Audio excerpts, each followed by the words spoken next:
no way that I can see that it could be abused or misused. Thousands of government-sponsored experiments did take place. In too many cases, informed consent was withheld. Americans were kept in the dark about the effects of what was being done to them. The deception extended beyond the test subjects themselves to encompass their families and the American people as a whole. For these experiments were kept secret. This is the story of a 30-year search by U.S. intelligence agencies to perfect mind control. Some of those engaged in that search have agreed to talk about it for the first time. We are not professing to tell you the complete story of these activities. We are professing to tell you the complete story that we know. Right. But these records that we've uncovered don't tell the story. They tell pieces of it. The origins of psychological warfare were in Nazi Germany. And in the Nazi ideology, they had something that was called Weltanschauungskrieg, which means worldview warfare. The idea for them was imposing the Nazi worldview on the countries that they had occupied. The Americans picked up this idea, created an American version of it, and called that psychological warfare.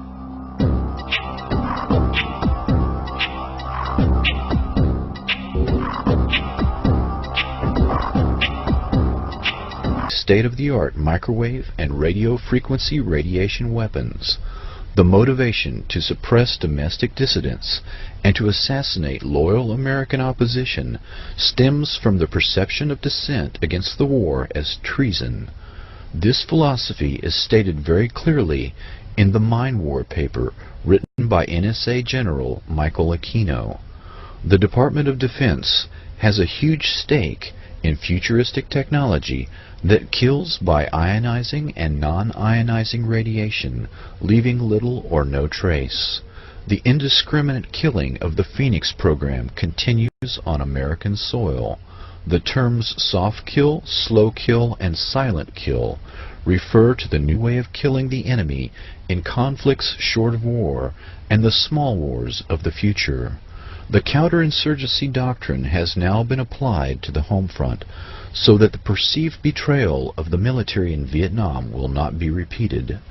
The generation of CIA and military intelligence led by Shackley, Helms, Casey, Singlab, Secord, John B. Alexander, Michael Aquino, Paul Vallely, and others have built the perfect beast, using selective assassination that leaves no trace.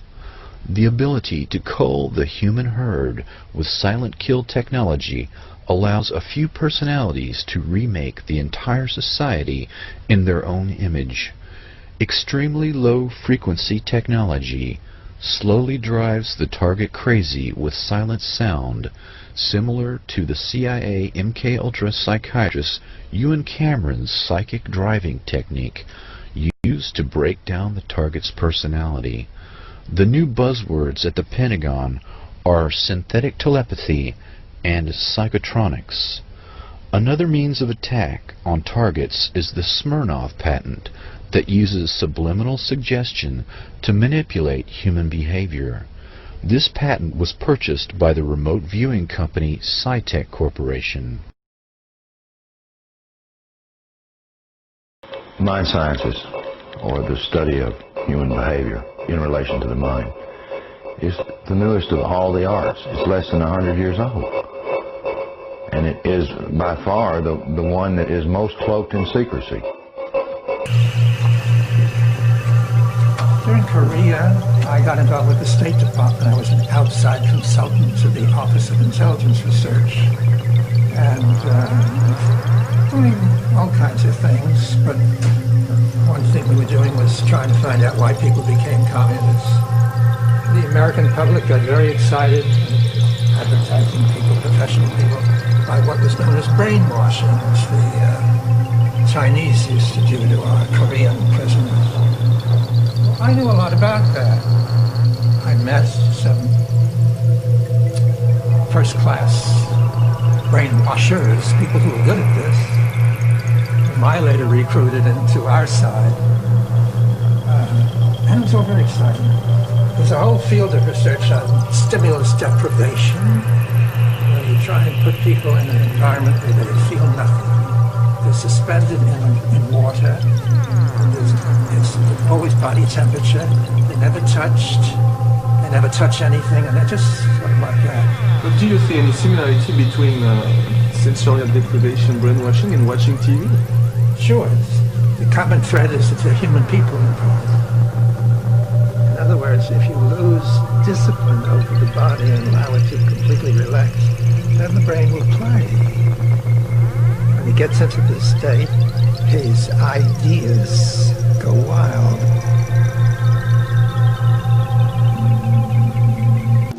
Hundreds of people in the valley say they are hearing voices in their heads. Those voices are being transmitted by microwave or other methods. Well, several viewers asked us to investigate what they call electronic harassment. KMIR 6's Angela Monroe joins us now with what she's discovered. Angela.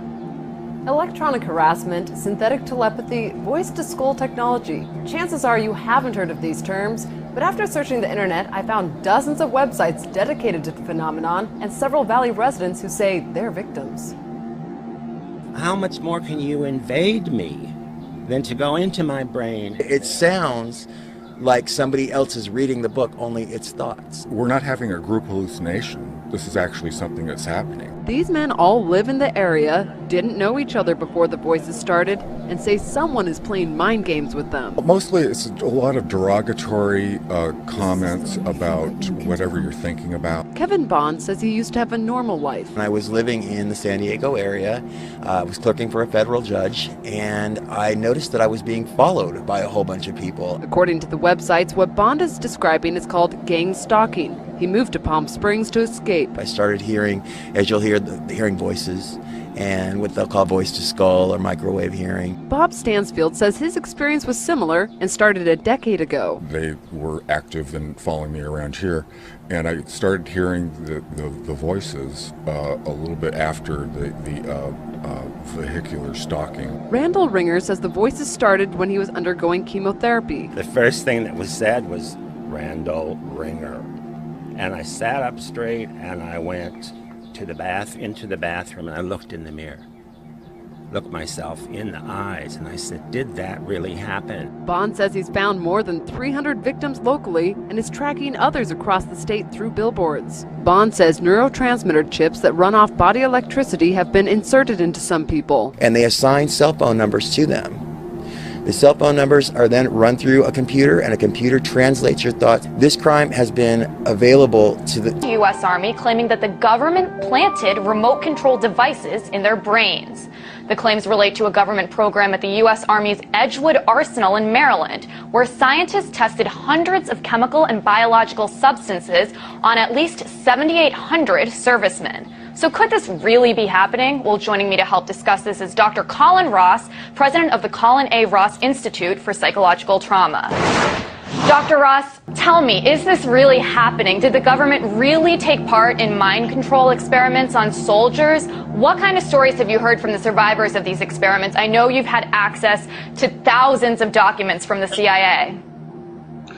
Well, it's just like you just said, there's two kind of streams of information. There's stories from survivors, and then there's the documents.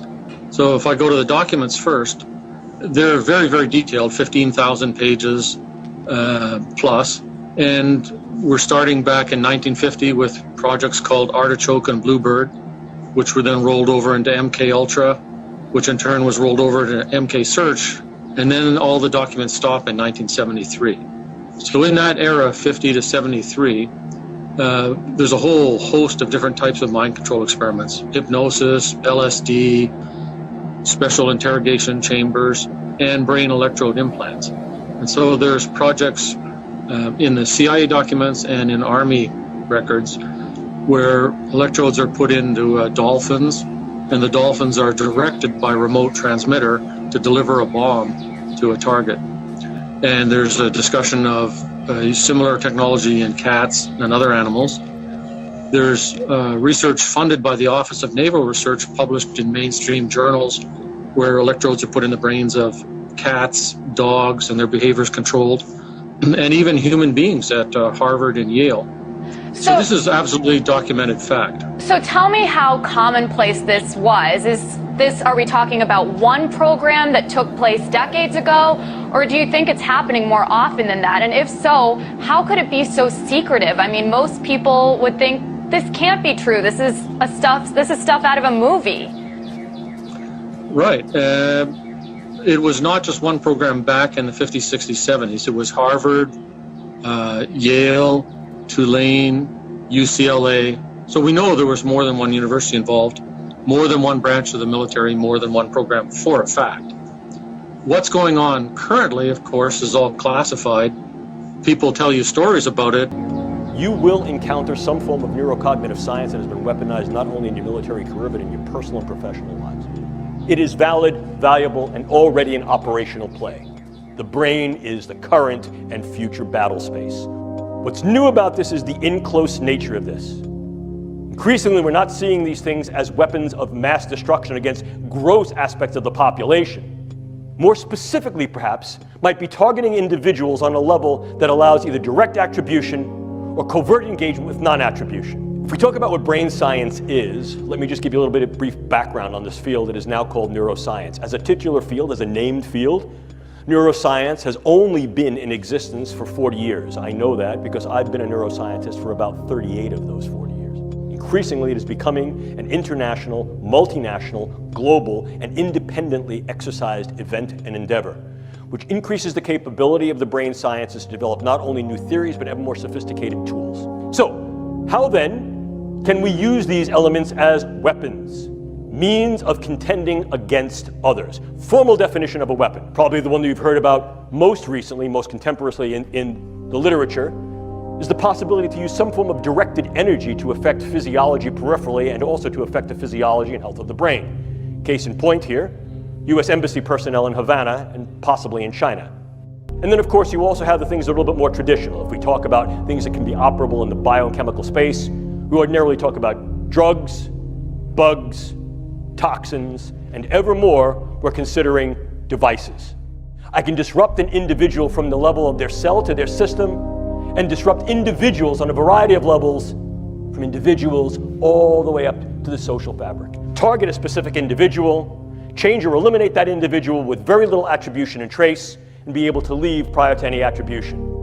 Drugs can be exceedingly specific, and as I'll show you in a moment, can be very, very much used to individualize weaponology in terms of what we call precision pathology or precision effect. And by affecting the way that brain is built and the way it functions, influence in ways that are kinetic and non-kinetic the attitudes, beliefs, thoughts, emotions, activities. Look at the power that understanding tools, techniques the brain sciences afford.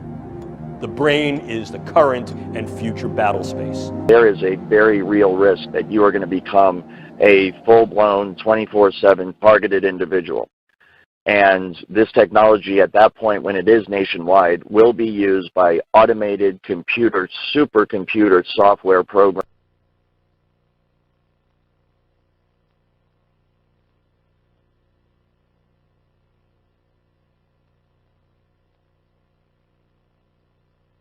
For we are opposed around the world by a monolithic and ruthless conspiracy that relies primarily on covert means for expanding its sphere of influence, on infiltration instead of invasion, on subversion instead of elections, on intimidation instead of free choice, on guerrillas by night instead of armies by day.